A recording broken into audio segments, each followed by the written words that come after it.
ராமராமா செவ்வாய்க்கிழமை 2ஆம் தேதி ஜூன் மாதம் பராபவ வருஷம் வைகாசி மாதம் 19ஆம் தேதி த்விதீய திதி சாயங்காலம் 6:45 வரை, பின்பு திருத்தீய திதி மூல நட்சத்திரம் சாத்திய யோக கரஜ கரணம் ராகு காலக மத்தியானம் 3 மணியிலிருந்து 4:30 மணி வரை, யமகண்டக கார்த்தால 9லிருந்து 10:30 வரை. கால்களை ஆட்டக்கூடாது என்று பெரியவர்கள் கூறுவதன் அர்த்தம் என்ன? அதாவது நாம உயர்வான ஆசனத்தில் உட்காண்டிருக்கோம் அப்படின்னா, எழுத்தா மாதிரி யாராவது பெரியோர்கள் இருந்தா அப்படின்னா காலை ஆட்டக்கூடாது அப்படின்னு சொல்றது. அதுவும் மரியாதை நிமித்தமாக சொல்கிற ஒரு விஷயம் அது. காலை ஆட்டுறது, காலை காமிக்கிறது அப்படிங்கிறதெல்லாம் மரியாதை குறைச்சலாக கருதப்படுறது. அடக்கமாக கால் தெரியாத மாதிரி அப்படி உட்காரணும்.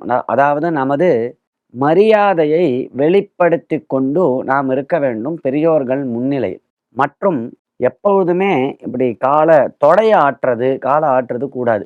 ஏன்னா ஒருவர் இறந்த சமயம் அவர்களுக்கு செய்யப்படும் ஈமக்கிரியைகள் பொழுது இந்த தொடைய ஆட்டுறது, தலையை விரிச்சு போட்டுக்கிறது, தொடைய தட்டுறது, இந்த மாதிரி விஷயங்கள்லாம் அப்போ பண்ணணும் அப்படின்னு விதி இருக்கு.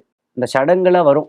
அப்படிங்கிறதுனால மற்ற சமயத்தில் இந்த மாதிரி விஷயங்களை பண்ணக்கூடாது அப்படின்னு பெரியோர்கள்லாம் சொல்றா. இது நமது நன்மைக்காக சொல்லப்படும் விஷயம். தாமரா.